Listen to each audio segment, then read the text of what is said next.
नमस्कार दोस्तों, मैं आपका भाई स्मार्ट राजू चौरसिया आप लोगों को एक बेवफाई सॉन्ग सुनाने जा रहा हूँ जो बहुत ही अच्छा है।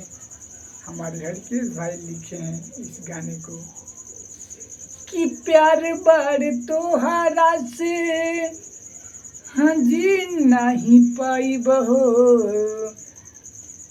कि प्यार बार तोहरा से जी नहीं पाई बहो, छोड़ी के जानी जई जान तोहरा भी न जी नहीं पाई बहो, छोड़ी के जई जान तू जी नहीं पाई बहो।